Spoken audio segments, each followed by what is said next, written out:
DJ. 전국의 구독자 여러분 안녕하세요. 부동산 알려주는 남자 부동산 DJ 한정훈입니다. 네, 여러분 안녕하세요. 저는 홍선입니다. 매주 부동산 얘기로 알차게 꾸며드리면서 맨 앞에는 부디 추천곡으로 문을 열고 있는데 오늘도 바로 출발해 보겠습니다. 오늘은요, 듣자 하니 좀 반전이 있는 노래를 준비하셨다고요? 예, 그 영국의 아주 대표적인 가수예요. 탐존스가 불렀던 그린 그래스 오브 홈이라는 고향의 푸른 잔디. 고향의 푸른 잔디. 뭐 되게 아름다울 것 같은 노래인데 제목만 들으면 뭔 반전이 있을까 좀 궁금해지는데요. 네. 예, 그 우리나라에서도 좀 유명한 노래인가 봐요. 예, 조영남 씨가 조영남 씨 아시죠? 네, 그럼요. 조영남 씨가 리메이크해서 불렀던 곡. 조영남 씨 남의 노래를 많이 불렀잖아요. 번안곡이라고 우리가 번안해서 얘기하는데 그렇죠. 그 고향의 푸른 잔디라고 해서 불렀던 곡이에요. 네. 일단 제가 노래부터 한번 불러보겠습니다. 좋습니다. The old hometown looks the same as I step down from the train, and there to meet me is my mama and papa. Down the road I look, and there runs Mary. Hello, golden lips like cherries. It's good to touch the green grass of home. 감미롭습니다. 이게 참 처음엔 좋아요. 막 메리도 그 어머니 아버지도 엄마 아빠도 막 나와서 나를 반겨주고 고향의 푸른 잔디. 그러니까 메리도. 아름다운 장면만 이렇게 그려지잖아요. 참 만지니까 고향의 푸른 잔디를 만지니까 너무 좋다. 네. 뭐 약간 이런 내용인데 도대체 무슨 반전일까요? 그런데 이게 그 사형수 얘기입니다. 아, 진짜요?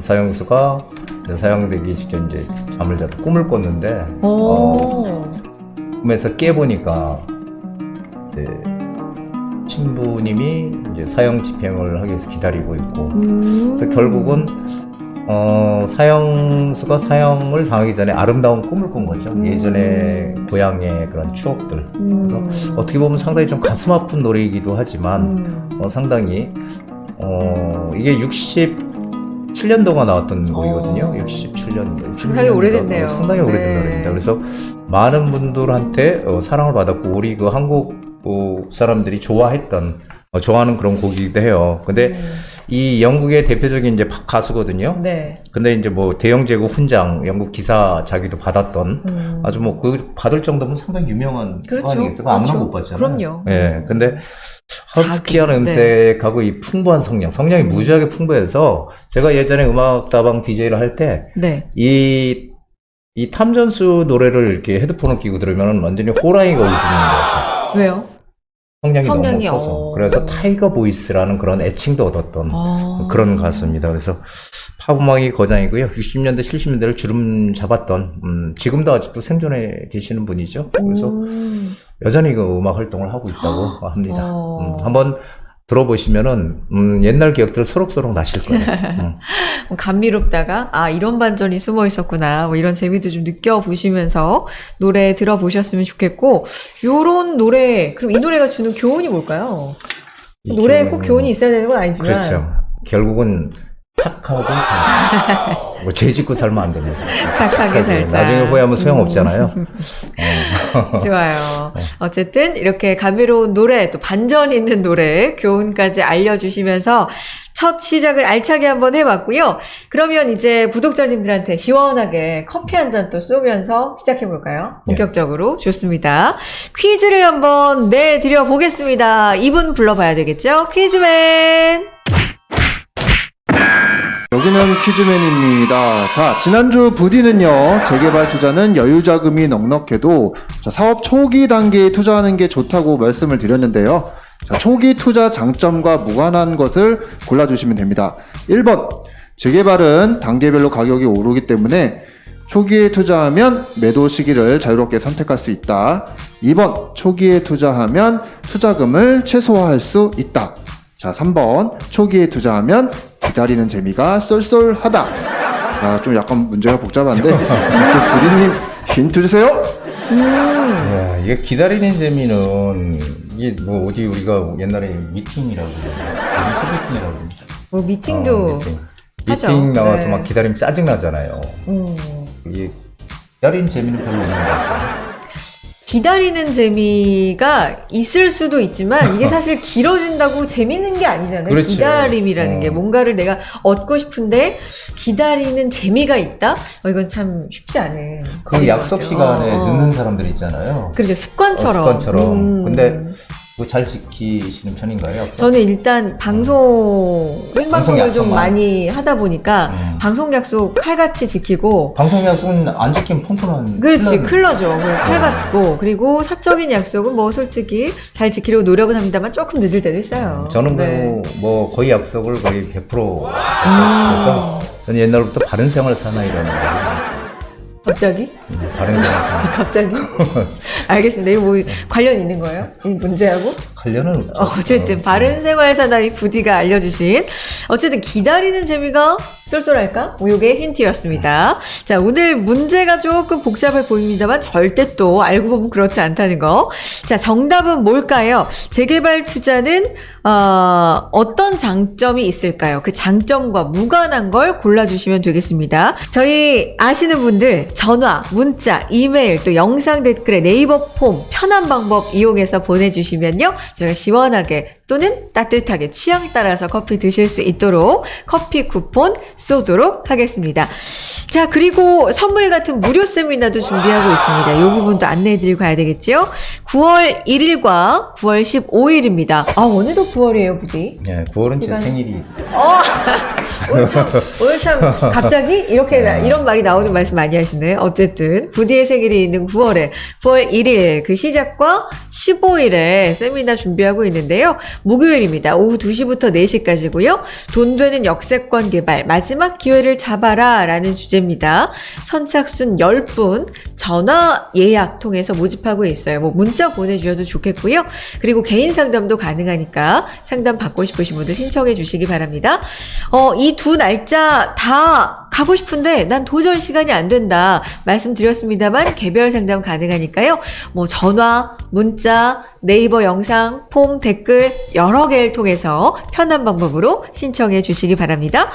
자, 역세권 재개발 유망 지역에 관해서 부디와 함께 들어보시고 고민해 보시기 바랍니다. 이어가 보죠. 부동산 여기 이슈입니다. 네이버 폼을 통해서 상담을 남기는 방법을 말씀해 드리도록 하겠습니다. 자, 먼저 부동산 DJ 채널에 들어가신 다음에요. 자, 아무 영상이나 다 열시면 되는데 이렇게 영상을 클릭하신 다음에 밑에 보시면은 더보기란이 있죠. 댓글에 더보기란을 누르신 다음에 여기 아래 보시면 편리한 네이버 폼 글문이라는 데가 있습니다. 이걸 누르셔서 들어가시면 이렇게 상담을 하실 수 있는 폼이 있으시니까 여기에 전화번호를 적으시고 그리고 간단한 내용, 상담 내용을 적으시면 편하게 상담을 하실 수가 있습니다. 네, 한정훈의 부동산 DJ, 부동산 여기 이슈로 시작해 보겠습니다. 8월 16일 8.16 부동산 대책이 부디 발표됐잖아요. 예. 그렇죠. 네, 발표되고 나서 이제 후속 대책이 이어지고 있고요. 여러 가지 그 8.16 대책에 대한 또 평도 나오고 있기 때문에 오늘 이슈는 그런 얘기가 좀 주가 되지 않을까 생각이 듭니다. 첫 번째 이슈부터 만나보겠습니다. 첫 번째 이슈입니다. 문턱 낮춘 재건축 집값에 자극제가 될까요? 라는 얘기인데 정부가 재건축 안전진단 제도 개선에 착수하기로 했습니다. 지난 정부 때 안전진단 규제를 좀 크게 강화하면서 신규 사업이 어려워진 것을 감안해서 이걸 좀 풀어보겠다 이런 얘기인데 시장엔 어떤 효과를 가져올지 이 부분 좀 짚어보겠습니다. 기존에 몇 년간 이제 재건축이 상당히 규제가 많다. 그래서 힘들다. 라는 분위기가 시장에 팽배했잖아요. 네, 그렇죠. 그렇죠. 근데 이게 좀 풀릴까요? 일단 항상 똑같은 것 같아요. 네. 그 진보 성향의 정부가 들어오느냐, 보수 성향의 정부가 들어오느냐에 따라서 이 정책이 그냥 팍팍 바뀌죠. 네. 그러니까 정책의 일관성이라는 걸 항상 중요하게 우리가 생각을 하고 해야 되는데 이런 것들이 그냥 뭐 정권이 바뀔 때마다 그냥 큰 폭으로 변화하니까 상당히 좀 어지럽습니다, 사실. 근데 그러면 뭐가 달라지는 건지 이 부분 좀 짚어보죠. 이 지금 재건축, 즉 이 도시에 오래된 낡은 도시를 개발하는 방식은 재개발과 재건축 방식밖에 없는데 재건축은 낡은 아파트를 부숴서 쉽게 얘기하면 새 아파트를 짓는 게 재건축이라고 해요. 그렇죠. 그냥 쉽게 우리가 네. 얘기를 하면은. 근데 그 재건축을 하기 위한 첫 번째 단계가 안전진단 단계라는 게 있거든요. 일단 이 아파트가 지금 안전한가 그렇죠. 여러 가지를 봐야 뭐 새롭게 짓든 할 거 아니에요. 그죠? 재개발은 안전진단이라는 게 없어요. 아. 왜 그러냐면은 재개발 지역에 기껏 해봐야 뭐 빌라라고 해봐야 뭐 5, 6층 그리고 단독주택 1층 이렇게 있으니까 높지가 않으니까 뭐 네. 무너질 가능성이 별로 없잖아요. 그러니까 안전진단이 필요가 없는데 네. 재건축은 대부분 아파트들이 높게 있으니까 그래서 이제 안전진단을 재건축을 하는 겁니다. 근데 안전진단에서 가장 중요한 게 구조안전성이거든요. 이게 구조안전성이란 뭐냐면 이것이 낡아서 무너질 가능성이 있느냐 없느냐 이게 이제 가장 구조안전성이라고 하는데 네. 그 비율이 이전 정부에서 네. 비중이 전 정부죠. 전 정부에서는 구조안전성 비중을 갖다 20%로 낮춰놨었거든요. 네. 그전엔 또 50%였다가 네. 낮춰놨는데 지난 정부에서 다시 50%로 구조안전 비율을 높였어요. 그러니까 즉 무슨 얘기냐, 50%면 하지 말라는 거거든요. 무너질 정도까지 되면은 해라. 이렇게 지금 나오니까 안전진단을 신청해봐야 거의 다 안 되는 거죠. 네. 그래서 지금 이 구조안전의 비중, 구조안전성의 비중을 50% 옛날에 그 박근혜 정부 때, 그때는 20%인가 그랬거든요. 네. 상당히 낮았죠. 그리고 이제 거기서 주거환경 그 비중이 또 있어요. 주거환경 비중이, 그때도 상당히 한 30%인가 됐었는데, 지금 현재는 주거환경 비중도 15%로 낮춰져 있거든요. 주거 환경은 구체적으로 뭐예요, 그러면? 그러니까 우리가 사는데 가장 이제 그 뭐 이렇게 쾌적한 공간이냐 이런 거죠. 그러니까 오래돼가지고 노후가 되고 한마디로 막 녹물이 나오고 네. 막 이런 거 있죠. 주차하기가 힘들고 뭐 이런 것들에 대한 비중이 상당히 지난 정부에 낮았거든요. 네. 이것도 지금 끌어올리겠다는 거예요. 네. 이것도 지금 한 30%까지 다시 30%까지 이 비중 50% 구조안전 비중도 30%까지 떨어뜨리겠다. 네. 이렇게 되면은 이제 재건축을 완화시켜서 재건축을 할 수 있다는 거죠. 그래서 지금 서울에 30년이 넘은 아파트들이 22% 정도 된다고 해요. 22%. 그러면은 그 오래된 아파트들을 빨리 새 아파트로 바꿔가야 되는데 그것이 계속 막혀 있었죠. 그렇죠. 근데 그것을 이제 좀 풀어서 빨리 진행을 해주게 하겠다라는 얘기를 지금 하고 있는 거죠. 그렇군요. 그러면 지난 4, 5년 동안 시행된 안전진단 제도가 상당히 엄격하고 높은 기준이었다면 이제는 이게 조금은 완화되는 거죠. 완화되고. 상당히 많이 완화되는 상당히 거죠. 많이. 예, 그러면 이제 웬만한 재건축 진행하는 네. 단지들은 다 할 수 있다는 얘기죠. 그렇군요. 그러면은 이전에 통과 못했던 곳도 통과될 가능성이 좀 있네요. 그럼요. 그 목동 같은 데들도 네. 마찬가지고 네. 뭐 대표적인 재건축 단지들이 다 진행이 거의 뭐 100% 가능하게 되는 상황이 되는 거죠. 안전진단 통과를 못하면 재건축에 아예 첫 발도 못 되는 거죠? 그렇죠. 재건축이나 재개발이나 아까 절차는 제가 같다고 말씀드렸잖아요. 그렇죠. 근데 재건축에는 안전진단이라는 게 있는데 네. 이게 이제 한마디로 재건축을 알리는 신호다, 신호탄이다 이렇게 보시면 돼요. 알겠습니다. 그러면 시장의 변화가 일단 중요하지 않습니까? 요게 나비 효과가 돼서 시장에는 과연 어떤 변화가 있을지 혹은 또 요 지역이 좀 관심을 가져볼 만하다라든지 시장 얘기를 좀 해주세요. 지금 재건축을 진행을 하는 데는 강남이 가장 많잖아요. 뭐 목동 뭐 많고 여의도도 그렇고 여의도도 진행을 하고 있고 네. 그런 데도 그런데 중요한 거는 재건축을 하게 되면은 이익을 많이 낼 수 있는 지역들은 결국은 이제 선호도 높은 지역들이거든요. 그러니까 재건축 사업성이 높은 지역들. 네. 그런 지역들이 사실은 앞으로 가능성이 큰데 지금 현재 상황으로 보면은 상당히 뭐 재건축만 안전진단만 풀어준다고 되는 건 아니잖아요. 그렇죠. 거기에 따른 뭐 재건축 초과이익 환수라든지 여러 가지 이제 그런 재건축에 대한 규제들도 같이 풀어야 되는데 그런 것들이 지금 점점 좀 미뤄지는 것 같다라는 생각이 들고요. 그래서 저는 이제 이게 정책의 한계라고 좀 보여지는 게 뭐냐면 항상 정책을 할 때는 남의 눈치를 보지 말고 과감하게 진행을 해야 되는데 어떤 목표를 세웠으면 나가야 되는데 근데 역대 정부들 가만히 보면은 항상 찬성하는 쪽도 있고 반대하는 쪽도 있잖아요. 항상 그렇죠. 네. 그러니까 그 중간적인 적당한 그 선을 찾아서 뭘 하는 것 같아요, 항상. 근데 그렇게 해가지고서는 이게 어떻게 뭐 빨리빨리 공급을 늘린다든지 활성화할 수 있는 그런 정책이 제대로 되지 않는다는 것을 네. 꼭 말씀드리고 싶고, 그래서 기왕에 정책을 추진하려면 속도감 있게 물어붙여야 된다. 네, 그렇게 좀 조언을 드리고 싶습니다. 알겠습니다. 안전진단 규제 완화의 적용 범위 또 시행 시기는 시장 상황에 따라서 연말 이전까지 최종 제시하겠다. 정부가 이런 언급도 했으니까요. 새로운 소식 들어오는 대로 또 저희는 다시 한번 짚어보도록 하겠습니다. 두 번째 이슈 넘어가 보겠습니다. 자, 일기 신도시 얘기를 안 할 수가 없습니다. 두 번째 이슈입니다. 8.16 대책의 후폭풍이라고 할 수 있겠는데요. 미뤄진 일기 신도시 재정비, 일산과 분당 등 신도시 민심은 어쩌면 좋을까요? 입니다. 지난 5월 국정과제를 통해서 일기 신도시 특별법 제정으로 일기 신도시에 10만 가구를 공급한다. 이런 계획을 인수위가 발표를 했었는데 최근에는 이 마스터 플랜을 수립하되 문제는 이를 중장기 과제로 발표를 해서 이 부분에 대해서 좀 이야기들이 많은 상황입니다. 아무래도 좀 미뤄진 거잖아요. 일기 신도시 주민들 입장에서는 아닙니까? 그렇죠, 맞죠. 그렇죠. 미뤄진 거니까 좋아할 리가 없어요. 당연하죠. 근데 이게 이제 문제예요. 이게 네. 이 정책의 어떤 일관성이라고 전 얘기를 하는데 약속을 했으면 지켜야 되는 거고요. 그걸 갖다 지금 와서 뭐 아니다, 우리 열심히 한다 이런 식으로 얘기하면 안 되는 거죠. 그래서 2024년도에 마스터 플랜을 만들겠다는 거예요. 그러면은 그때 만들어가지고 시행을 해도 이 시간이 상당히 많이 걸리는 거잖아요. 네. 근데 실제로 현 정부가 들어오면서 바로 시행할 것처럼 얘기를 했거든요. 올해 연말 내로 뭘 해서 내년에 뭘 하겠다 이렇게 했는데 지금 2024년도로 하니까 반발의 목소리가 커지는 거죠. 그래서 저는 근데 공교롭게도 네. 2024년도가 선거가 있어. 그렇죠. 선거가. 그래서 옛날에 그런 거 있잖아요. 뭐 어디에서는 뭐 가꾼도 뭐 쓰지 마라 뭐 이런 거.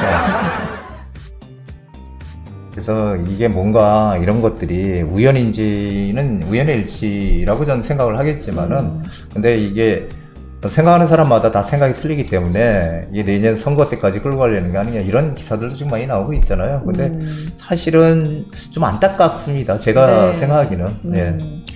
이런 상황과 관련돼서 이제 SNS 몇 개를 좀 보겠습니다. 일단 김동연 경기도지사의 SNS인데 일기 신도시 경기도는 할 일을 하겠습니다. 정부가 일기 신도시 이제 연구 용역 거쳐서 2024년에나 마스터 플랜 수립하겠다고 밝혔는데 2기, 3기 신도시에 비해 상당히 후순위로 미뤘습니다. 사실상의 공약 파기입니다. 이렇게 8월 19일에 이제 올린 게 있습니다. 또 볼게요. 원희룡 국토교통부 장관의 SNS인데 공약 파기는 터무니없는 거짓말입니다. 또 이런 얘기를 했죠. 일부에서 정부가 제1기 신도시 재정비 공약을 파기했다라고 주장하고 있는데 그러나 분명히 말씀드린다. 공약 파기는 거짓말이다. 뭐 이렇게 또 얘기를 하고 있네요. 네, 그런데 이게 네. 사실은 많은 우리 국민들이 일기 신도시에 계시는 분들 마찬가지잖아요. 네. 5개 일기 신도시에 있는 분들 전부 다 곧 할 거라고 생각하고 기대감이 상당히 컸거든요. 그런데 이렇게 지금 나오니까 이거는 사실상 그 본래 했던 얘기랑은 좀 다른 얘기죠. 그래서 뭐 공약 파기는 아닐지 모르겠지만 네. 사실은 조금 무책임하지 않나라는 생각도 좀 하고 있습니다. 그렇군요. 하기는 하겠죠. 근데 항상 제가 아까 말씀드렸잖아요. 네. 정권이 바뀌면은 네. 정책도 폐기되는 가능성이 크잖아요. 그러니까 그런 것들에 대한 우려가 좀 큰 거죠. 그렇습니다. 뭔가 이게 이제 정책을 만드는 분들은 이렇게밖에 얘기를 할 수가 없는 건가? 그 자리에 안 앉아봐서 모르는 건가? 뭐 이런 생각도 사실 들고 네. 모르겠어요. 근데 네. 가뜩이나 지금 시장 상황 안 좋잖아요. 네. 근데 이렇게 얘기하는 것은 이 가뜩이나 뭐 이름에다가 이 불을 붙이는 꼴이죠. 지금 이 민심을 좀 다독여서 뭔가를 해야 되는데 조금 너무 막 그 생각을 깊게 안 하고 즉흥적으로 나오는 얘기들이 아닌가 싶어서 좀 우려스럽습니다. 그래서 사실은 제가 생각하기는 어쨌든 빠른 속도로 뭔가 2024년도 정부의 마스터 플랜을 만들 게 아니고 그 전에라도 어떻게 만들어서 현 정부에서 뭔가 스타트를 해서 그게 다음 정부까지 이어질 수 있게끔 이런 정도는 만들어놔야 되지 않을까 하는 게 제 생각입니다. 어쨌든 가장 뭐 기대감이 컸던 건 일기 신도시 주민들일 텐데, 국민들일 텐데, 좀 실망감이 크신 분들도 있는 것 같고요. 일기 신도시 그럼 재건축하고 3기 신도시 공급 시기가 겹친다 뭐 이런 얘기도 있더라고요. 전체적으로 시장 분위기나 앞으로의 전망은 어떻게 보십니까?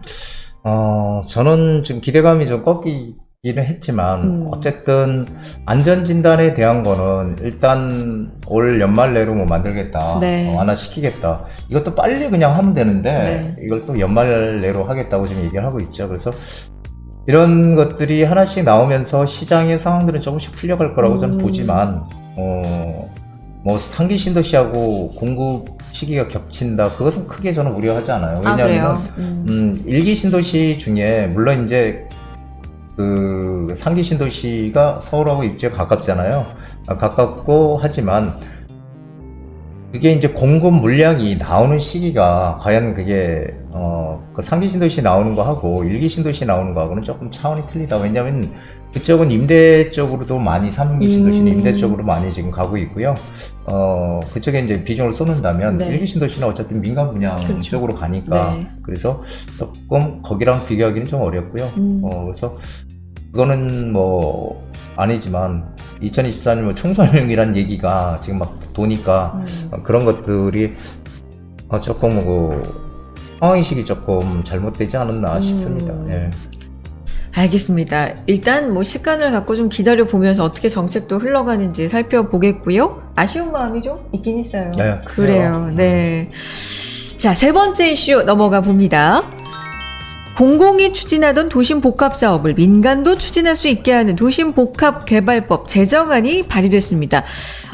그러니까 한마디로 도심 개발 사업에 이제 민간 사업체가 참여할 수 있게 됐다. 그렇게 한다라는 법안이죠. 그렇죠. 이 도심 복합 개발 사업이라는 것은 공공이 네. 하던 거거든요. 네네. 그래서 이제 SHLH에서 즉 정부에서 주도하에 하던 사업이고 정부에서 주도하다 보니까 각종 뭐 용적률 완화라든지 정상향을 시켜준다든지 뭐 네. 이런 각종 혜택을 많이 줬지만 민간은 사실은 그런 혜택을 주지는 않았거든요. 민간이 하질 못해요. 근데 그것을 이제 민간이 할 수 있게끔 한마디로 얘기하면 이제 앞으로 공공이 주도하는 그런 사업들은 거의 다 없어진다 이렇게 저는 보고 있습니다. 네. 기존에 그러면 공공 주도의 사업 방식에서 뭐가 좀 문제점이 있었나 보죠? 아니 그건 아니고요. 네. 우리가 일반적으로 재개발 재건축을 진행할 때 주민들이 하는 사업이에요. 재개발 재건축은 네. 공공이 하는 사업이 아니고 주민들이 자기 재산 땅을 내놓고 사업 거기에 대표자를 만들어서 하는 사업이거든요.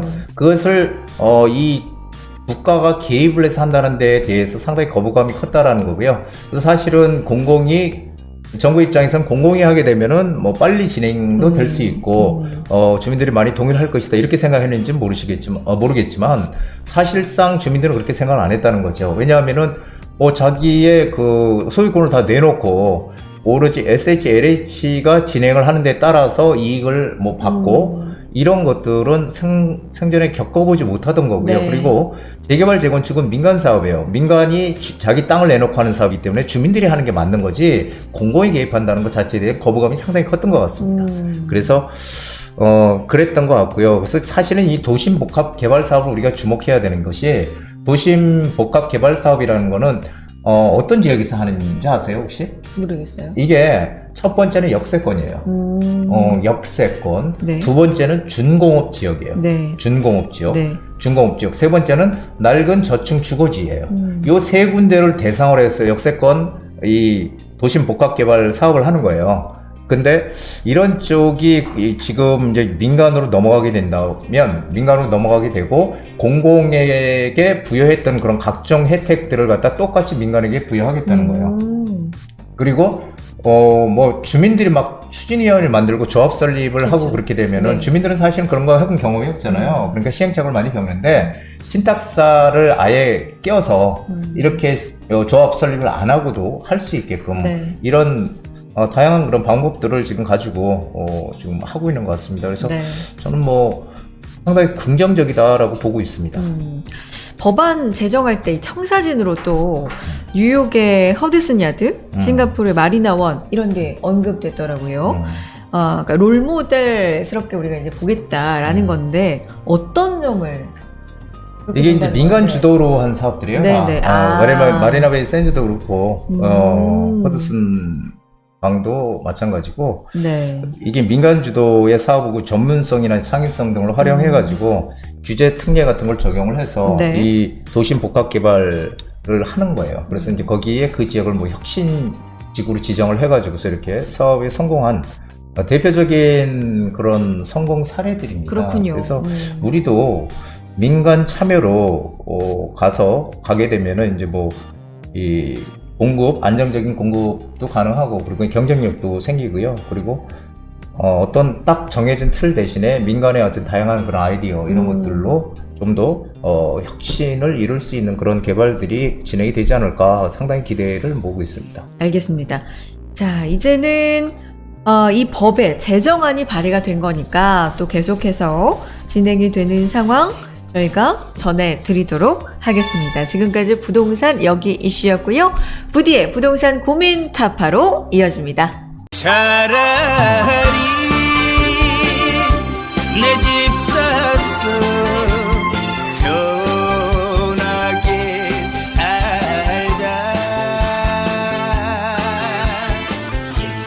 집을 사자 내 집에 살자. 네, 부디의 부동산 고민 타파 이어가 보겠습니다. 방금 이슈 통해서도 짚어봤는데 이제 대책이 나온 이후에 관련된 고민들도 좀 많아지신 것 같고요. 관련된 고민에 대해서도 상담도 늘고 있죠, 부디? 예, 네, 맞습니다. 맞아요. 그래서 이런 부분 포함해서 뭐든지 궁금하신 내용 여러분 주저하지 마시고 전화, 문자, 댓글, 뭐 네이버 폼 이런 것들 이용해서 저희와 함께 해주시기 바랍니다. 자, 첫 번째 전화 연결해 보겠습니다. 구독자님 안녕하세요. 네, 안녕하세요. 네, 안녕하세요. 네.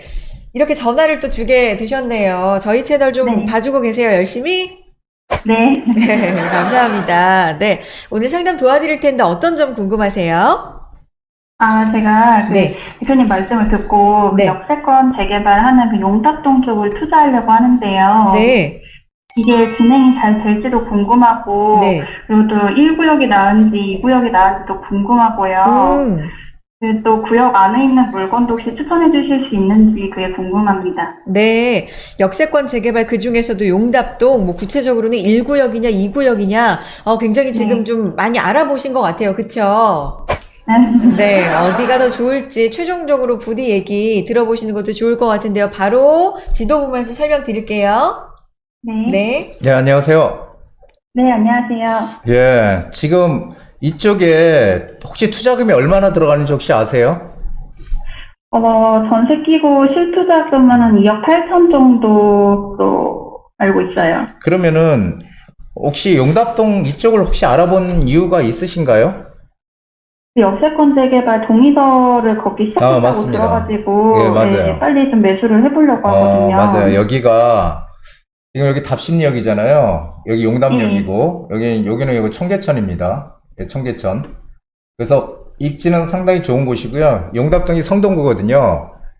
네. 여기가 성동구의 마지막 남은 노른자이라고 보시면 돼요. 근데 이 동네가 원래 재개발이 진행이 안 되던 곳인데 제가 예전부터 계속 말씀드렸던 게 뭐냐면은 어떤 지역이 낡은 동네인데 재개발이 안 됐을 때 그 옆에가 움직이면은 옆에가 뭔가 움직여서 재개발을 진행하면은 나머지도 같이 진행이 반드시 된다 이런 얘기를 드렸는데 지금 바로 이 답심역 위쪽이 여기가 GS 청계자이라고 해가지고 청계자이라고 해서 이쪽이 지금 펜스 쳐놓고 공사해요 재개발로.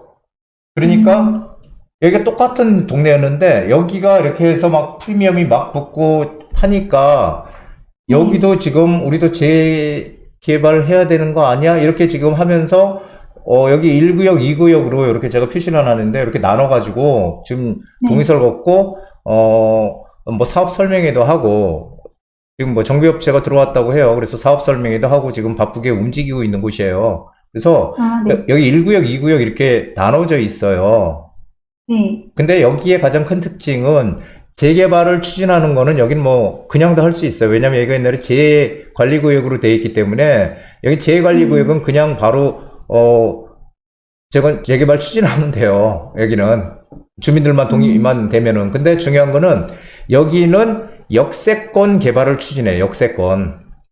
네네. 예, 이게 역세권 개발하고 일반 재개발하고 완전히 틀리거든요. 일반 재개발은 뭐 아시다시피 여러 가지 절차를 겪어가지고 지금 뭐 신속통합계획이라든지 뭐 그리고 또 모아타운이라는 거 그것도 진행을 하고 있지만 실제로 이 역세권 개발은 그런 것들은 최고로 용적률을 모아타운이나 신속통합계획 많이 받아봐야 300%거든요. 네. 근데 이거 역세권 개발은 용적률이 500%예요. 500%. 네. 그러면 사업성이 어마어마하게 좋아지는 거예요. 예, 사업성이 어마어마하게 좋아진다는 거는 내가 이익을 더 크게 낼 수 있다는 거거든요. 네. 그래서 여기는 성동구라고 제가 말씀드렸죠. 네. 이 건너편은 동대문구지만 여기는 성동구거든요. 이쪽은. 그래서 여기는 성동구의 마지막 남은 노른자이고 이쪽은 무조건 투자를 하셔도 절대 후회 없는 선택이 될 거예요. 지금 늦으면 늦을수록 이쪽은 가격이 계속 올라갈 수밖에 없다. 왜냐하면은 동의서 얻어서 뭐 내년에 정비구역 지정한다고 지금 막 그렇게 하고 있으니까. 그리고 사업 설명회도 벌써 했어요. 주민들 모아서 하고 지금 막 그렇게 진행을 하고 있는 곳이라서 앞으로 조금만 시간이 지나면 바쁘게 움직일 수밖에 없는 지역이에요. 그러니까 여기에 투자금이 만약에 그 정도 있으시면은 무조건 들어가서 투자하시는 게 맞아요. 이쪽에. 네. 혹시 그럼 물건도 추천이 가능하실까요? 물건도 추천 가능해요. 나중에 다시 따로 연락 주시면은 제가 물건을 뭐 추천을 해 드리도록 하고요. 일단 이쪽에 제가 한 가지 포인트를 한 가지 더 말씀드리면은 여기는 우리가 재개발을 투자할 때 항상 이제 권리산정 기준일이라는 게 있거든요. 권리산정 기준일. 네. 권리산정 기준일이라는 것이 뭐 신속통합계획은 언제고 뭐 모아타운은 언제고 다 틀려요. 공공재개발은 언제고. 근데 여기는 이 역세권 개발은 권리산정 기준일이 구역지정일이에요. 그러면 이렇게 구역지정 되려면 아직도 멀었잖아요. 내년 뭐 말이나 뭐 이렇게 지금 일단 뭐 예상을 하고 있는데 그거 될지 안 될지도 모르지만 일단 내년 말이에요. 그러면은 여기는 우리가 항상 어디 들어갈 때 혹시 이게 뭐 현금 청산이 되지 않느냐 이렇게 생각하는 것들, 신축을 사면은 현금 청산이 되지 않냐 이렇게 생각하는 것들이 있지만 실제로 여기는 구역 지정이 앞으로 시간이 많이 필요하기 때문에 신축을 구입하는 게 맞다. 왜냐하면 신축을 구입해야 우리가 세도 많이 놓을 수 있고 그렇잖아요. 전세도 나가고 투자금도 작게 들어가고 그렇죠. 신축을 구입해도 여기는 뭐 현금 청산 이런 거 될 이유가 전혀 없다라는 거. 네. 그리고 신축을 구입할 때 6억 이하짜리를 구입하게 되면은 집이 여러 채 있으면은 제가 그 임대사업자를 낼 수 있다고 그랬거든요. 임대사업자. 예, 임대사업자를 내게 되면 취득세가 다주택자, 2주택자 이상 되는 분들은 취득세가 많이 나오잖아요. 2주택 이상이면 뭐 2주택 이상이면 얼마예요? 8%, 그 다음에 3주택이면 12% 이렇게 되잖아요. 그러니까 너무 크니까 임대사업자를 내면은 85%씩 감면이 돼요, 신축은. 그러니까 6억 이하짜리 이쪽에 신축을 이쪽은 구입해도 된다. 하지만 1구역에 투자하느냐, 2구역에 투자하느냐 이것을 잘 봐야 돼요. 그러니까 1구역이 2구역보다는 좀 더 가깝거든요. 거기 입지가. 여기에서 좀 더 가까웠기 때문에 1구역 쪽으로 조금 보셔서 투자를 하시는 게 낫고요. 거기에 대해서 이쪽 1구역 쪽으로 투자를 하시는 게 2구역보다는 조금 나으니까요. 1구역 쪽에 관심이 있고 만약에 그러시면은 한번 문의를 다시 한번 주십시오. 그러면 제가 확실하게 여기에 대해서 브리핑을 해드릴게요. 네, 알겠습니다. 또 연락드리겠습니다. 예, 고맙습니다. 네, 구독자님. 네, 이렇게 방향은 잡아드렸고요. 저희가 번외로, 커피 선물도 드리고 싶어서 깜짝 퀴즈 하나 드릴까 하는데 어떻게 풀어보시겠어요? 어렵지 않아요.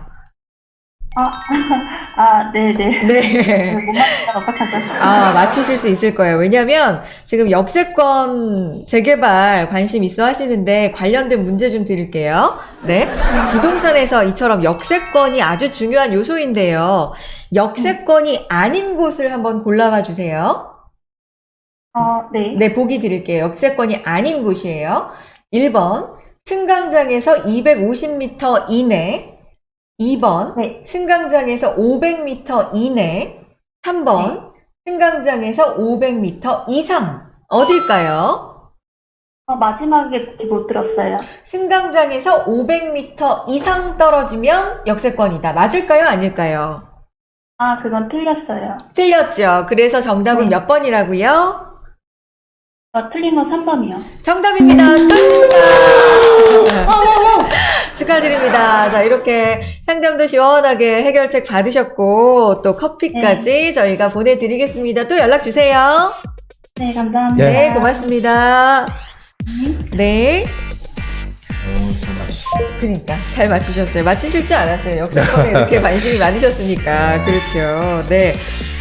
이분은 그러니까 좋은 것도 잘 보신 것 같고 세부적인 내용 또 끝까지 도와드리겠습니다. 다음 분도 만나보겠습니다. 다음 구독자님도 만나보겠습니다. 연결돼 있어요. 여보세요? 네, 안녕하세요. 네, 안녕하세요. 네, 반갑습니다. 네. 네, 네, 저희 채널 많이 봐주고 계신다봐요. 이렇게 상담 신청도 해주시고요. 네, 그럼요. 네. 네, 애청자예요. 아유, 감사합니다. 고맙습니다. 네. 어떤 부분이 그러면 궁금하셔서 오늘은 전화를 주셨을지 들어볼까요? 네, 네. 아파트 두 채를 가지고 있는데요. 네. 이게 한 사람 명의로 돼 있어요. 한 사람 명의로? 네. 네. 그래서 세금 부담이 돼서 이거를 중부세가 많이 나왔거든요. 네. 그래서 하려고 하는데 둘 중에 어느 것을 매도해야 되는지 그렇군요. 아니면 이제 그냥 두 채를 계속 보유할 만한 가치가 있는 아파트면 세금에 관계없이 그냥 계속 가져가야 되는지 그 부분 좀 여쭤보려고요. 세금 부담이 크셔서 걱정 좀 네. 되실 것 같은데 일단 두 채라고 네. 하셨어요. 차근차근 어딘지 알려주시겠어요? 네, 하나는 잠실에 아이파크고요. 올림픽 아이파크. 네네. 네. 그리고요. 네, 하나는 신길 뉴타운의 SK뷰. 신길 뉴타운 보람의 SK뷰 말씀하시나 봐요. 네네, 맞습니다. 보람의 SK뷰 두 채를 갖고 계시고 세금이 너무 부담스럽다. 두 채 중에 한 채를 정리할까 아니면 둘 다 가져갈까 뭐 어떻게 할까 고민 많으신데 지금 옆에서 분이는 지도 찾으셨네요. 상담 도와드릴게요. 네, 네. 감사합니다. 부탁합니다. 예, 안녕하세요. 안녕하세요. 예. 네, 반갑습니다. 예, 반가워요. 예. 자, 이 신길뉴타운은 여기 뭐 많이 올랐잖아요, 가격. 그쵸? 네. 네, 신길뉴타운 위치는 상당히 괜찮아요. 보람의역하고도 뭐 역세권이고, 네. 새 아파트고, 한 2년 된 아파트잖아요. 그러니까, 네. 새 아파트고, 뭐, 하긴 뭐, 신길뉴타운 자체가 전부 다 새 아파트니까, 네. 새 아파트인데, 이제 중요한 거는, 지금 이쪽이 조금 전세가도 그렇고 조금 약세를 보일 거예요. 왜 그러냐면은, 여기 더샵파크 프레스티지가 지금 이제 입주를 해서, 입주하는 과정이잖아요. 예, 그러니까, 아마 그 세도 조금, 이렇게, 세들이 뭐 조금 전세가가 약세일 거고, 가격이 이렇게 높진 않고, 전체적으로 지금 가격들은 뭐 여기뿐이 아니라 전체적으로 아파트들이 조금 좀 안 좋은 상황이잖아요. 네. 네. 그런데 이제 제가 말씀드리고 싶은 거는, 일단 여기만 짚어드리면은, 이쪽만 짚어드리면은, 보람의 역에 지금 뭐 지하철 들어오는 거는 들어온 건 아시잖아요. 신림선하고 7호선, 지금 보람의 역에 신림선도 네. 들어와 있잖아요. 네. 예, 신림선도 들어와서 더블 역세권이고, 뭐, 입지는 상당히 좋습니다. 그리고 한정거장 가면 신풍역에 신안산선도 들어오잖아요. 네. 예, 신안산선도 들어오고, 이쪽이 많이 바뀌는 곳은 맞아요. 근데 지금, 제가 말씀을 꼭 드리고 싶은 것은 뭐냐면은, 지금 두 채를 가지고 계시잖아요. 네네. 예, 두 채를 가지고 계시는데, 여기도 절대 나쁘진 않아요. 여기도 좋은 곳이에요. 네. 좋은 곳인데, 이제 조금 전에 말씀드렸던 강동구청역 올림픽 아이파크잖아요. 네. 예, 그거는 뭐 조금 이따가 얘기를 하기로 하고, 일단 이 신림선도 들어오고 입지는 상당히 좋고 하지만 이미 지금 호재들이 반영이 좀 돼 있잖아요. 그렇죠? 네네. 예, 이게 새 아파트로서 지금 가격이 가장 많이 입주하는 시점이 일단 가격이 많이 높고 지금 이제 어느 정도 가격이 다 형성이 돼 있는 아파트예요. 물론 시간이 지나서 이쪽이 전체적으로 안정이 되면 가격이 조금 더 상승할 수는 있겠지만은 사실은 이건 시간이 좀 필요하고 실제로 이 아파트는 이미 오를 만큼 어느 정도 가치가 지금 상향이 돼 있는 아파트거든요. 네. 예, 그래서 만약에 둘 중에 하나를 판다 그러면은 저는 이쪽을 매도하는 게 맞다고 생각을 해요. 왜냐하면은 둘 중에는 SK로. 예, 그래서 지금 잠깐 보시면은 잠깐만요. 제가 여기, 예, 지금 여기 보면 여기 잠시 올림픽 공원 아이파크잖아요. 네. 예, 아이파크 여기 뭐 중학교 뭐 여기 있고, 그리고 이 풍납동 쪽에 지금 다뭐 리모델링 뭐 이렇게 추진하고 있고요. 이쪽으로. 예, 강동구청역. 그리고 여기는 뭐 아시다시피 공원도 커다랗게 있고 위치는 상당히 좋은 곳이에요. 여기가. 예, 그래서 여기도 사실은 올림픽공원 아이파크도 이거 새 아파트잖아요. 네. 얼마 안 된 아파트고. 네. 그래서 이 둘 다 저는 괜찮지만 둘 중에 하나를 만약에 매도를 한다면 저는 신길 뉴타운 쪽에 매도를 하는 게 맞다. 왜냐하면은 여기는 송파구예요. 그렇죠? 송파구. 근데 이 송파구나 뭐 영등포구나 뭐 그게 뭔 큰 차이가 있을까 이렇게 생각하고, 그리고 또 신길 뉴타운 그쪽이 많이 변화가 되니까 그쪽도 가치가 크지 않냐 이렇게 얘기를 하시는 분들 많지만, 물론 거기도 지역이 전체로 바뀌니까 가치가 크지만 이미 거기는 다 형성이 이미 어느 정도 돼 있다는 거예요. 가격 형성이. 네. 예, 그리고 여기도 지어진 지 뭐 2019년인가 아마 이게 입주한 아파트로 알고 있거든요. 네. 그러면은 여기도 뭐 시간은 지금 한 3년 됐지만 새 아파트고, 주변에 이런 또 바뀌는 그런 호재들도 있고, 여기는 송파구라는 거죠. 그래서 송파구라는 게 어쨌든 이쪽은 입지가 상당히 좋다라는 얘기예요. 아산병원도 뭐 가깝고 입지가 상당히 좋아서 앞으로의 가치는 이쪽이 더 잠재적인 가치는 더 커질 거다라고 좀 보여져요. 네. 그래서 거기가 나쁘다는 얘기는 절대 아니고요. 네. 둘 중에 하나를 매도를 한다면 저는 그쪽을 지금 매도하시라고 말씀을 드리고 싶어요. 왜냐하면 거기에 지금 호재들은 이미 다 어느 정도 반영이 돼 있다. 예, 그렇기 때문에 매도를 하시고, 그러면은 1주택이 되는 거잖아요. 네네. 그러면은 저는 이렇게 권해드리고 싶어요. 그걸 매도를 해서 지금 앞으로 향후 한 4년 동안의 화두는 지금 서울에 투자를 한다면 서울은 지금 재개발이 화두거든요.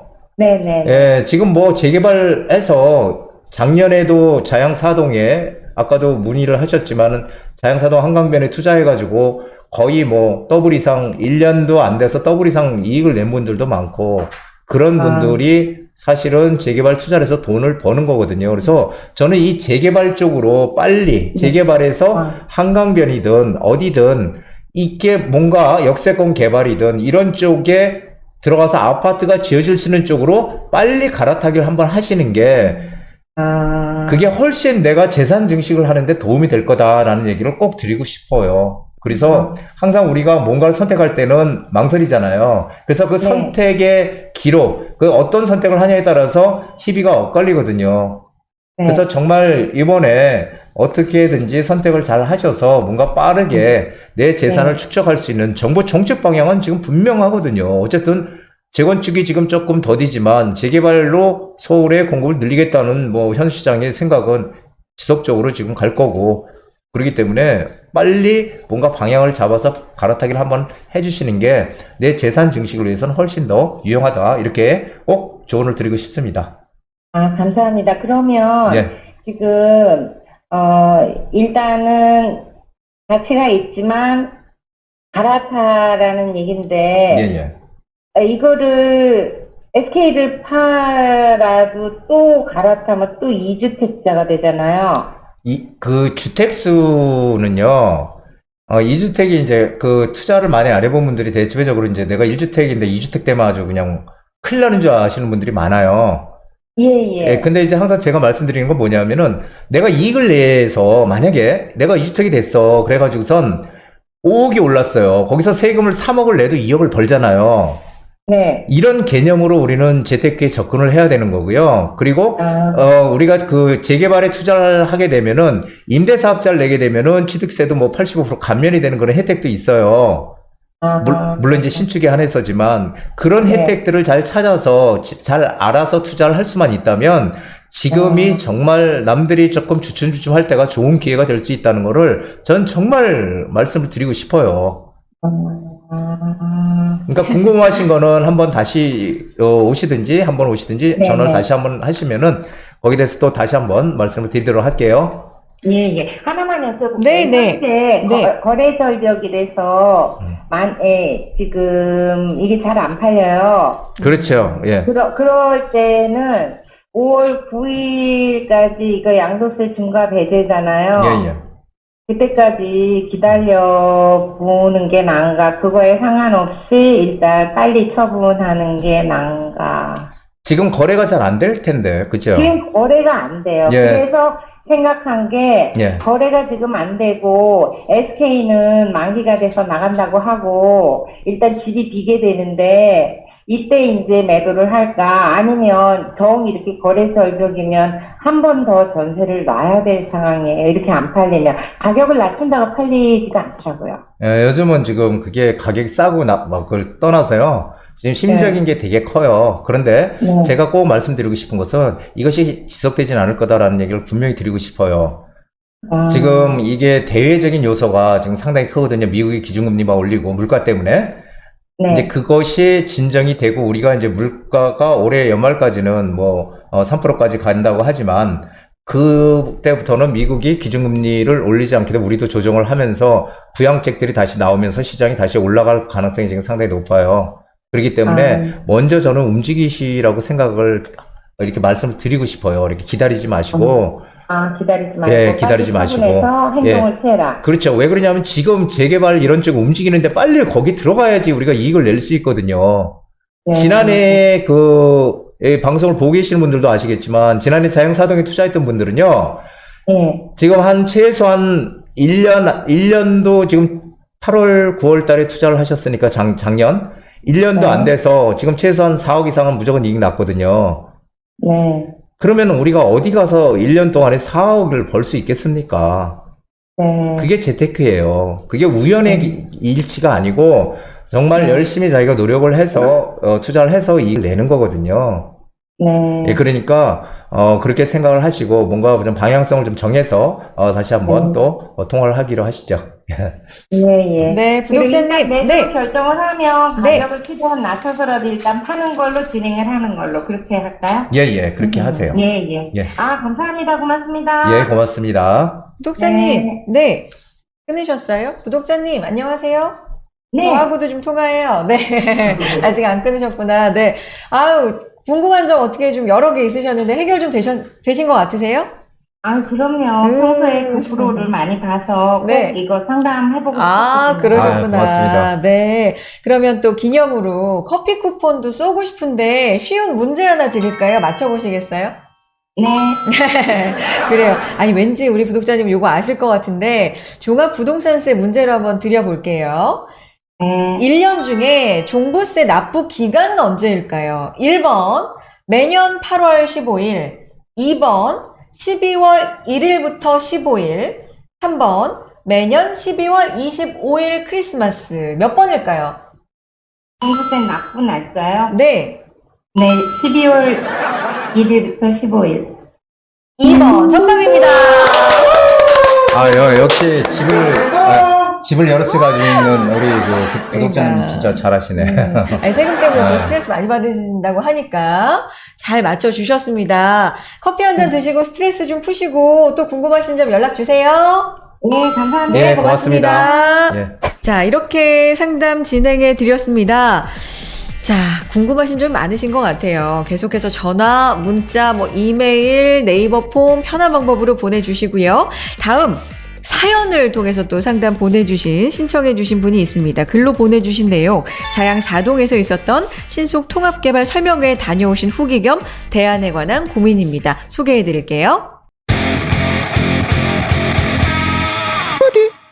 네, 이번에는 글로 보내주신 내용인데 소개해드릴게요. 자양 사동에서 있었던 신속통합개발 설명회에 다녀오신 후기 겸 대안에 관해서 고민 적어주셨는데 소개해드리겠습니다.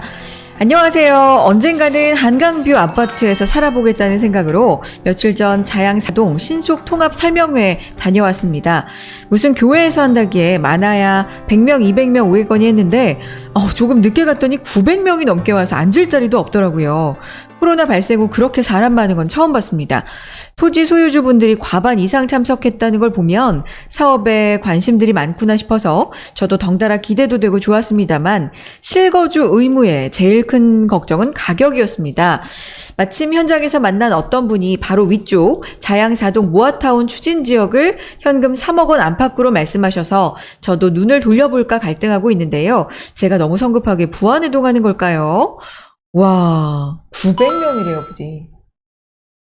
네. 와, 진짜 많이 관심들이 오셨네요. 상당히 많은 그러니까, 거죠, 지금. 네. 관광견이고 하니까. 자양사동이 뭔가 좀 바쁜 동네 같아요. 그러게요. 막 여기저기서 네. 개발한다고 하고 그러게요. 움직임들이 일어나고 있으니까 네. 상당히 관심을 좀 가질 만한 곳입니다. 네. 그래요.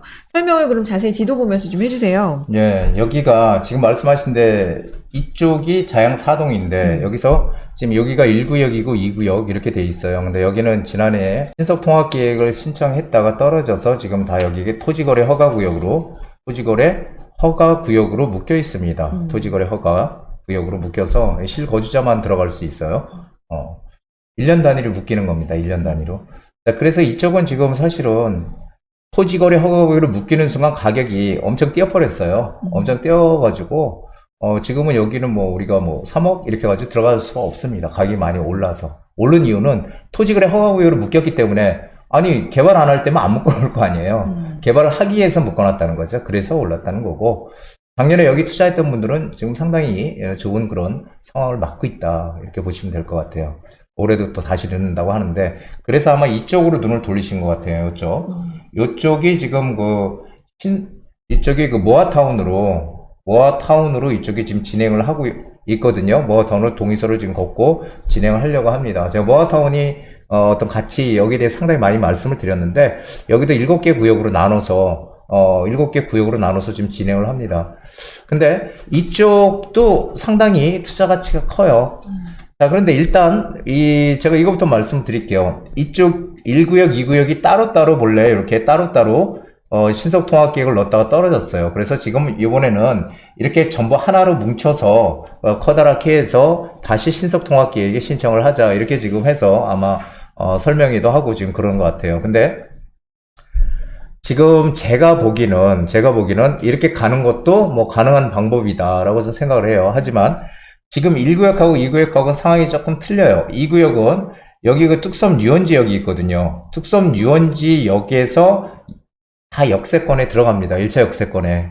1차 역세권에 들어가기 때문에, 절반 이상만 350m에 들어가면은 역세권 개발을 할 수가 있어요. 그래서 여기는 본래 역세권 개발을 추진했던 곳이에요. 2구역은. 그래서 여기는 지금 역세권 아까 개발에 대해서 복합개발 사업에 대해서 제가 말씀도 드렸고 했지만 역세권 개발이 본격화된다면 오히려 여기는 역세권 개발로 추진을 해야지 사업성이 훨씬 커지는 거죠.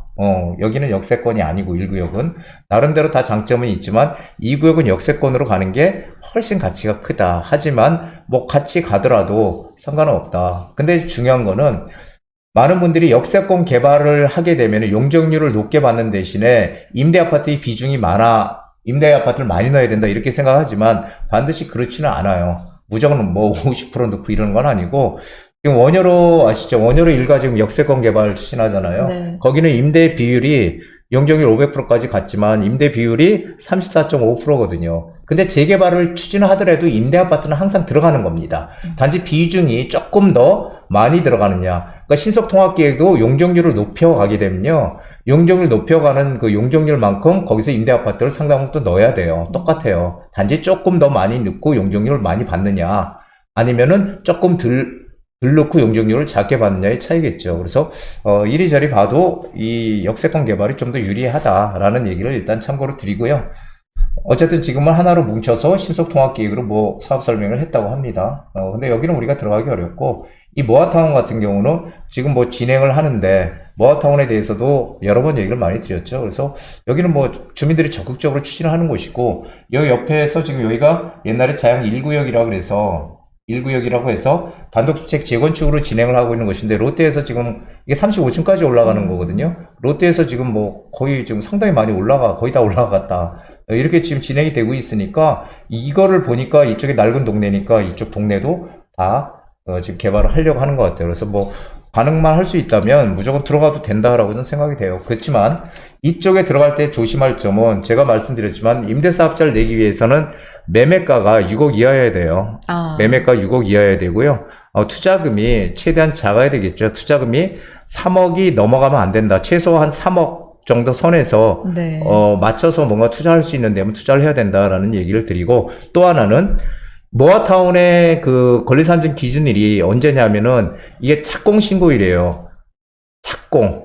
건축 허가를 받고 착공하기 전에 착공 신고를 해야 되는데, 이 착공 신고가 돼 있느냐 안 되는가 상당히 중요해요. 착공 신고 안 돼 있는 것들은 지금은 착공 신고를 하기가 쉽지 않거든요. 잘 안 내줘서. 그래서 이런 것들은 안 돼 있는 것들은 가격이 쌀 수 있어요. 이런 건 절대 사면 안 된다. 잘못하면 현금 청산할 가능성이 크다. 이렇게 정리를 해드리고 싶고요. 그래서 이쪽에만 눈을 돌리지 마시고 이 모아타운 쪽으로 가셔도 훌륭한 그런 재테크가 될 거다. 이렇게 말씀드리고 싶습니다. 모아타운 쪽으로 돌려도 굉장히 훌륭한 재테크가 될 거다라는 정리 내용이었습니다.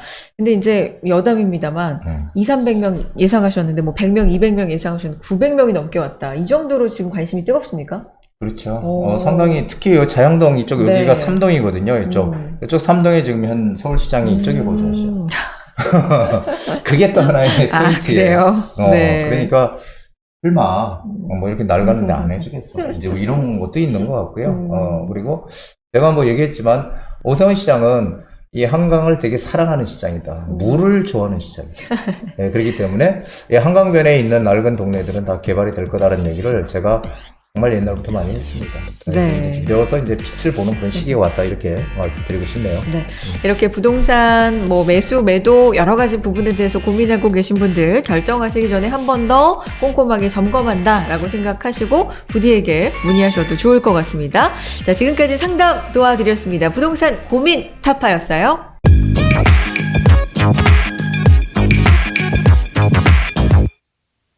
네, 많이들 기다리셨을 다음 순서 이어갑니다. 수십 년간의 부동산 시장에서의 노하우를 하나씩 지금 전수를 하고 공개해주고 계시죠? 부디의 한수 시간입니다. 오늘 뭐 이슈부터 시작해서 여러분 목소리 직접 고민도 해결해드렸고 직접 만나서 그런데 쭉 보면 확실히 재건축, 재개발, 요 개발 쪽의 시장이 좀 핫한 것 같긴 합니다. 그래서 오늘 관련된 얘기 준비하셨죠? 네, 오늘 네. 그래서 재건축 어떻게 또 공교롭게 그렇게 됐는데요. 네. 재건축 투자의 비밀, 시크릿. 오. 시크릿. 그러니까 사업성 재건축을 할 때 우리가 이 사업성이 있느냐 없느냐를 판단할 수만 있다면 그럼 무조건 이기는 게임이거든요. 그렇죠. 맞아요. 사업성이 좋은 게 좋은 거잖아요. 그렇죠. 맞죠. 좋은 게 그러니까 좋은 거. 좋은 게 좋은 거다. 사업성이 좋은 게 좋은 거다. 저 비밀, 시크릿 이런 거 되게 좋아하는데 오케이. 재건축 투자를 잘하는 비밀 그럼 지금부터 알려주시기 바랍니다. 그 사업성 어떻게 알 수 있어요? 저는 일단 지금은 낮은 상태인데 높게 이걸 나중에 지을 수 있다. 그럼 사업성이 좋은 거다. 간단하게. 그냥 그 정도? 비밀 뭐예요? 그 재건축 사업성이 그러니까 이제 재건축이 사업성이 왜 중요하냐면은 네. 재건축 사업성이 있으면은 어서 만약에 내가 추가 부담금을 너무 작게 내 그리고 나중에 너무 좋아가지고 뭐 돈을 돌려준다네 그러면 동의할까요 안 할까요? 그럼 하겠잖아요. 그럼 우리 빨리 합시다. 좀 동의가 가능한데 추가 부담은 나중에 5억 내야 돼 이러면 안 할 거 아니에요. 그렇죠. 그래서 이 사업성 문제는 재건축의 속도 이런 진행 이런 것들에 대해서 상당히 뭐 어려움을 겪느냐 아니면은 좀 더 빨리 수월하게 가느냐를 결정해주는 가장 중요한 그런 지표라고 하죠. 그래서 상당히 이 사업성이 중요합니다. 그러니까 그 사업성을 이제 좋은 걸 어떻게 판단하냐는 건데 제가 조금 아까 말씀드린 그 높이에 대한 건 사실 용적률 말씀드린 거잖아요. 맞아요. 그죠? 맞아요. 용적률이 그래서, 제일 중요한가요? 맞아. 중요하지 않다고는 얘기할 수가 없는데 대부분 예전에 제가 신문기사나 이런 거 많이 네. 보면은 뭐 전문가, 뭐 기자가 기사를 쓰면서 뭐 전문가의 말을 인용을 해서 하면은 뭐 재건축 사업성이 좋냐 나쁘냐 용적률로 판단한다. 그 용적률이 뭐 200% 미만이면은 뭐 사업성이 나오고 뭐 아니면 180% 미만이면 뭐 사업성이 나오고 이런 얘기들을 많이 신문에 봤거든요. 네. 근데 그것은 사실 뭐 반만 맞는 얘기예요. 뭐 전혀 틀리다고 할 수는 없고 이제 반만 맞는 얘기죠. 그래요? 그래서, 왜 반만 맞죠? 보통 우리가 그 용적률 얘기를 할 때 네. 이 저층 아파트들, 뭐 5층짜리 아파트, 6층 이런 것들이 사업성이 좋다고 얘기를 그렇죠. 해요. 네. 그리고 뭐 용적률이 뭐 180%뭐 이렇게 되면은 사업성이 괜찮다 이렇게 얘기하거든요. 근데 용적률이 낮은 저층 아파트라도 사업성이 좋을 수도 있고 나쁠 수도 있어요. 그래요? 왜요? 지금은 낮은데 높이 올릴 수 있으면 좋다라고 생각하고 있었는데. 그렇죠. 근데 네. 이제 중요한 거는 아파트 단지가 네. 가장 중요한 거는 소형 평형 위주로 구성이 돼 있냐 아니면은 중대형 평형 위주로 구성이 돼 있냐를 일단 봐야 돼요. 그게 가장 중요하고요. 네. 근데 소형 평형으로 구성된 단지는 재건축을 하더라도 사업성이 떨어져. 사업성이 왜 그러냐면은 간단해요. 그게 논리는 이렇게 보시면 돼요. 만약에 내가 15평짜리로 1000세대야. 네. 그 단지가. 네. 소형평이잖아요. 거기가 재건축을 해요. 재건축을 해가지고선, 나중에 이제 아파트를 짓는다고 할 때, 15평 사는 사람들이 그대로 15평에 살까요? 아니면은, 늘려갈까요? 늘리려고 하죠. 늘려가잖아요. 그러면은, 지금 15평으로 했을 때 1000세대인데, 늘려가면은 세대수가 줄어들잖아요. 그럼 네. 사업성이 없는 거예요. 아. 너무 간단하죠? 그러네요. 그래서 실제로 예를 들어보면은, 네. 그 노원구에 있는 상계 주공 8단지가 있어요. 네. 거기가 지금, 재건축을 이미 노원구에서 진행을 한, 단지인데, 상계 주공 아파트에서 첫 번째로 이제 재건축을 한 단지예요. 여기는 이제 조립식으로 지어서 좀 안전성에 문제가 있다고 해서 이제 미리 이제 한 단지인데, 여기가 기존에 5층짜리 아파트예요. 그리고 용적률이 88%예요. 어마어마하게 좋죠. 88%면 낮으니까. 그리고 진짜. 이종 일반 주거 지역에 조합원이 829세대인데, 네. 여기가 지금 현재 포레나 노원이라고 해서 이제 좀 비싼 아파트가 됐죠. 새 아파트가 등장을 하면서. 그래서 1062세대로 지금 지어졌어요. 네. 1062세대. 그래서 여기가 뭐 임대 빼고 나면은 조합원 일반 분양이 한 80세대 정도 돼요. 80세대. 근데 여긴 또 용적률이 그 2종 일반 주거지역에서 사업성이 안 나와서 3종으로 종상향을 시켜서 진행을 했거든요. 그랬는데도 일반 분양 물량이 안 나온 거야. 정말 적네요. 적죠. 네. 그래서 이게 왜 그러냐면은 조금 전에 말씀드린 그런 원리예요.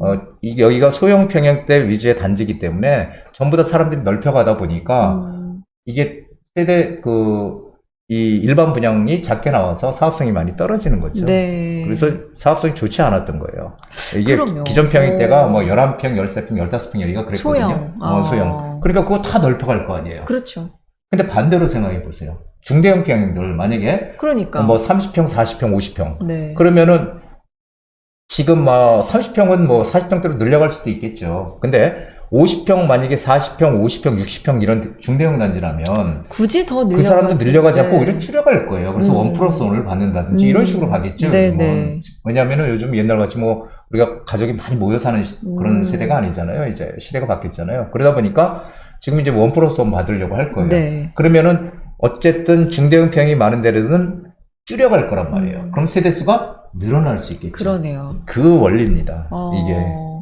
그래서 결론적으로는 중대형 평형은 사업성이 좀 더 낫다? 좋다? 그렇죠. 중대형 평이 사업성이 좋은 거죠. 왜냐하면은 주 재건축 시 거기 구성원들, 조합원들이 세대수를 오히려 줄여갈 가능성이 많기 때문에 일반 분양 물량이 훨씬 많이 늘어나겠죠. 일반 분양 물량이 늘어나면 사업성이 높아지는 거잖아요. 그리고 사업성이 높아진다는 의미는 조합원들이 나중에 추가 부담금을 작게 낸다는 거죠. 그럼 이 원리로 보면 제가 앞서서 시작할 때 재건축 사업성 질문할 때 용적률이 제일 중요하지 않아요? 아니요. 그거는 반만 맞는 얘기예요. 라고 말씀해 주셨잖아요. 그 다음에 소형 평형보다 중대형 평형 단지가 좀 더 유리하다라고 말씀해 주신. 그럼 이건 용적률 개념이 아니라 무슨 개념이에요? 대지 면적. 땅 면적. 예전에 어떻게 했냐면요. 그 아파트 단지에 가보면은 아파트가 동간거리가 이렇게 좀 떨어져 있는 데가 있고요. 그렇죠. 붙어 있는 데들이 맞아요. 있거든요. 붙어 있는 데들은 사업성이 없는 거예요. 그래서 눈으로 보고서 여긴 좀 많이 동간거리가 넓네. 여긴 사업성이 나오겠네. 옛날에 그랬는데 실제로는 이 대지 면적이 중요해요. 네. 이 대지 면적이 중요한데 여기서 뭐 보면 나는 20평대니까 대지 면적이 11평이야. 뭐 30평대니까 난 15평이야. 이게 아니고 네. 평균 전체 대지 면적에서 그 평균 대지 지분을 따져봐야 돼요. 그러니까 이게 뭐냐면은 평균 대지 지분이 전체 대지 면적, 거기 아파트 단지 면적이 있을 거 아니에요. 전체 네, 총 그렇죠. 면적. 나누기 세대수를 하면은 평균 대지 지분이 나오겠죠. 그 평균 대지 지분이 몇 평 이상 나와야 된다. 그러면은 재건축할 때 사업성이 나온다고 얘기를 할 수 있어요. 땡땡평 비어 있네요. 예, 이게 비어 있죠. 한번 맞춰보시죠. 문제예요? 네, 문제. 아, 어렵다. 이게 평균 몇 평 대지 이상. 지분이 몇 평 이상? 전체 대지 면적에 나누기 세대수로 하면은 이게 그 단지 아파트 단지 평균 대지 지분이 나올 거 한 아니에요. 세대당. 응, 그렇죠? 그렇죠. 평균 대지 지분. 20평 밑이에요, 위에요? 미치죠. 밑이에요. 오. 높으면 높을수록 근데 제가 이제 얘기하는 거는 어느 정도 기준선 뭐 이상 돼야 된다. 그럼 여기 평균 대지 지분이 최소한 네. 15평 이상은 무조건 나와야 돼요. 아. 15평 이상. 15평 이상이 나와야 재건축을 할 사업성이 그래도 나온다라는 얘기야. 그럼 요거를 계산해 봐야 되겠네요. 그렇죠. 근데 사실은 그 아파트의 면적은 다 나오거든요. 뭐 가서 토지 연계 확인서를 봐도 거기 뭐 네네. 번지수 찍으면 다 나오고 거기에 세대수로 나누면 나오죠. 세대수로 나누면. 그러면 이제 평균 대지 지분이 나오죠. 그런데 여기서 우리가 주목해 봐야 될 게 네. 그렇다면은 평균 대지 지분이 12평 나왔어. 그럼 어떻게 해요? 12평 나오면 재건축 할 수 있어요, 없어요? 지금 말씀하신 바로는 왠지 안 될 것 같아요. 안 될 것 같지. 근데 안 되는 것이 아니고 제가 얘기를 꼭 드리고 싶은 것은 네. 제가 15평 이상이 나와야 재건축 사업성이 나온다고 했잖아요. 네. 그런데 12평이 되더라도 할 수 있어요. 그래요. 단지 조합원들이 빨리빨리 동일해서 내가 추가 부담을 좀 더 내고라도 빨리 하겠다. 이렇게 되면 네. 할 수 있는 거예요. 단지 만약에 이게 21평이야. 예를 들어서 네. 평균 대지 지분이.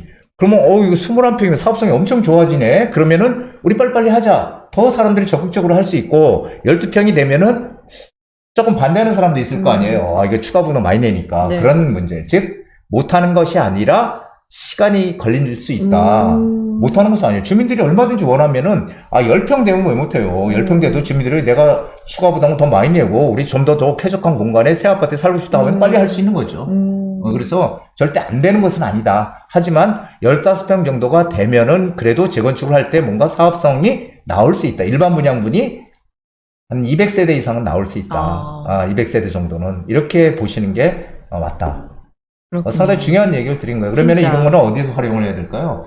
내가 어디 단지에 그 아파트를 뭔가 재건축 아파트를 사야 한다. 지금은 많이 올라서 지금 조금 소강 상태지만 결국 어느 시점에 산다고 할 때 이 아파트가 난지 이 아파트가 난지 비교를 할 수가 그렇죠. 있잖아요. 그렇죠. 사업성이. 그러면 대지 지분, 평균 대지 지분을 한번 알아보면 이게 15평이 그렇죠, 나오느냐. 그렇죠. 아니면 못 나오느냐, 못 나오느냐. 그 넘게 나오느냐에 따라서 여기가 더 사업성이 좋겠네? 라고 판단할 수 있는 객관적인 근거가 되겠죠. 꿀팁입니다. 네, 꿀팁 전해주셨네요. 재개발, 지난주에는 재개발이었고, 오늘은 재건축 투자 정보로 한 수 짚어드렸습니다. 자, 더 궁금하신 사항 있을 거예요. 요거는 이제 일반적으로 이렇게 판단하면 된다라는 얘기고, 그래서 여기는 어때요? 지금 제가 관심 있는 여기는 어때요? 뭐 이런 부분들 충분히 궁금하실 것 같은데요. 전화 주시고 이메일로도 편안하게 문의해 주시기 바랍니다. 지금까지 부디의 한수였습니다.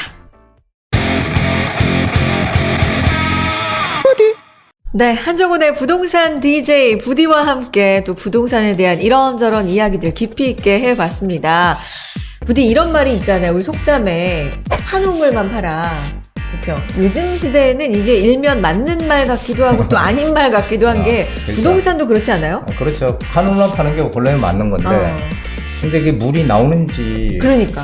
안 나오는지 모르고서 그것만 팠다가 잠깐 목말라서 볼 수도 있어요. 괜히 시간 버리고 그렇죠. 체력 버리고 뭐 이럴 수 있기 때문에 그렇죠. 물이 잘 나올 수 있는 네. 데를 한 우물을 파야 되는 거죠. 맞습니다. 어느 우물을 파야 될지, 어디가 물이 좀 잘 나올 만한 우물일지, 이미 또 파기 시작한 그 우물은 괜찮은 건지, 여러 가지 면에서 상담 받고 싶으신 분들 부디와 함께 해주시고요.